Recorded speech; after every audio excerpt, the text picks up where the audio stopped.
ओल्या दुष्काळाची मागणी देवेंद्र फडणवीसांचीच होती। तत्कालीन विरोधी पक्षनेते असताना फडणवीसांनी लिहिलेल्या पत्राचा दाखला देत उद्धव ठाकरेंचा निशाणा। उद्धव ठाकरे यांनी आत्मचिंतन करावं। मुख्यमंत्री असताना ते किती वेळा शेतकऱ्यांच्या बांधावर गेले, त्यांचे अश्रू पुसले, सर्व महाराष्ट्राला माहिती आहे। शिंदेंचा पलटवार। पूरग्रस्तांच्या मदतीसाठी कारखान्यांकडून उसावर प्रतिटन 15 रुपयांची कपात, राज्य सरकारचा निर्णय। शेतकऱ्यांच्या खिशावर दरोडा टाकला जातोय। सरकारची दिवाळखोरी समोर आली। शेतकऱ्यांच्याच खिशातून पैसे काढून शेतकऱ्यांना पैसे देण्याचा प्रयत्न, सतेज पाटील यांचा हल्लाबोल।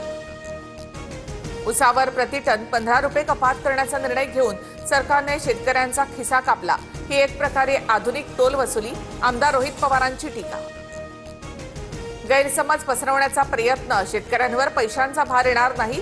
कारखान्यांच्या व्यवहारातून मुख्यमंत्री सहाय्यता निधीसाठी पैसे दिले जाणार, मंत्री राधाकृष्ण विखे पाटील यांची प्रतिक्रिया। सरसकट कर्जमाफीसाठी आमदार रोहित पाटील आक्रमक। सांगलीच्या तासगावमध्ये एकदिवसीय लाक्षणिक उपोषण, तर अतिवृष्टीमुळे झालेल्या नुकसानीची तात्काळ भरपाई देण्याची मागणी। 100% पीक पाहणी करण्याचा महसूल खात्याचा निर्णय। गावागावात जाऊन नुकसानीची पाहणी करण्यात येणार, महसूल मंत्री चंद्रशेखर बावनकुळे यांची माहिती।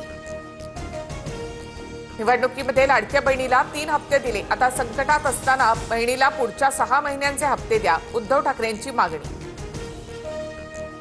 लाडक्या बहिणीच्या विरोधात हेच लोक कोर्टात गेले, मात्र योजना बंद पडली नाही आणि पुढेही चालूच राहणार, एकनाथ शिंदेंचा ठाकरेंना प्रत्युत्तर। लाडकी बहीण योजनेसाठी ई-केवायसी अनिवार्य। ई-केवायसी साठी 2 महिन्यांची मुदत। पतीचं किंवा वडिलांचं आधार कार्ड बंधनकारक। भिवंडी महाराष्ट्रामध्ये असल्याचा अबू आझमींना विसर। हे भिवंडी आहे, इथे मराठीची गरज काय? अबू आझमींचं वक्तव्य। तर मी मराठी शिकतोय, टीकेनंतर अबू आझमींची सारवासारव। भिवंडी काय अबू आझमींच्या बापाची आहे का? भिवंडीतील जनता चोख उत्तर देईल, शिंदेंच्या शिवसेनेच्या प्रताप सरनाईकांची प्रतिक्रिया। मराठीची आवश्यकता वाटत नसणाऱ्यांनी महाराष्ट्र सोडून जावं, नवनीत राणा यांचा अबू आझमींवर निशाणा। एसटीनं घोषणा केलेली दिवाळीची हंगामी भाडेवाढ रद्द, परिवहन मंत्री प्रताप सरनाईक यांची माहिती। उपमुख्यमंत्री शिंदेंच्या निर्देशानंतर निर्णय। आडी ड्रग्ज पार्टी प्रकरणात एकनाथ खडसेंचे जावई प्रांजल खेवलकर आणि इतर आरोपींनी ड्रग्जचं सेवन केलं नाही, फॉरेन्सिकचा अहवाल पोलिसांना प्राप्त, खेवलकरांची जामिनावर सुटका। मला आधीपासूनच माहिती होतं, खेवलकरांनी कोणत्याही प्रकारचं ड्रग्जचं सेवन केलेलं नाही, प्रकरणामध्ये कुठलेही तथ्य नाही, हा फक्त बदनामीचा प्रकार होता। जावयाला जामीन मिळाल्यानंतर खडसेंची प्रतिक्रिया। गुंडा निलेश घायवळवर आणखी एका गुन्ह्याचा भर, पासपोर्टसाठी बनावट पत्ता दिल्याप्रकरणी गुन्हा दाखल होणार, घायवळच्या पुण्याबाहेरील संपत्ती आणि जमिनीची तपासणी होणार।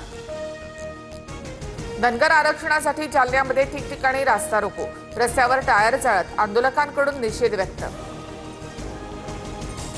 कल्याणमधील इंग्लिश स्कूलमध्ये विद्यार्थ्यांना टिया लावण्यास बंदी, विद्यार्थिनीच्या हातात धागा नको, शाळेकडून फतवा जारी, संतप्त पालकांची शिक्षण विभागाकडे तक्रार दाखल, कांताबाई चंदूलाल गांधी इंग्लिश स्कूलला पालिकेची नोटीस। अनिल अंबानी यांच्याशी संबंधित मालमत्तांवर ईडीकडून छापेमारी, मुंबई आणि इंदूरमध्ये एकूण 6 ठिकाणी छापेमारी, फेमा कायद्याचं उल्लंघन झाल्याप्रकरणी छापेमारीची कारवाई, मनी लॉन्ड्रिंग प्रकरणासंदर्भात गुन्हा दाखल करून चौकशीला सुरुवात। शाहरुख खान बनला जगातील सगळ्यात श्रीमंत अभिनेता, 12,490 कोटींची संपत्ती असलेला बॉलिवूड सुपरस्टार शाहरुख खानचा हुरुन इंडिया रिच लिस्टमध्ये समावेश। आरएसएसच्या शताब्दीच्या निमित्तानं टपाल तिकीट आणि नाणं जारी, पंतप्रधान मोदींच्या हस्ते 100 रुपयांचं नाणं जारी। पाकिस्तानच्या मोहसिन नकवींनी मागितली बीसीसीआयची माफी, ट्रॉफी हवी असेल तर सूर्यकुमारने दुबईत येऊन ट्रॉफी घेऊन जावी, माफी मागितल्यानंतरही मोहसिन नकवीचा आडमुठेपणा कायम।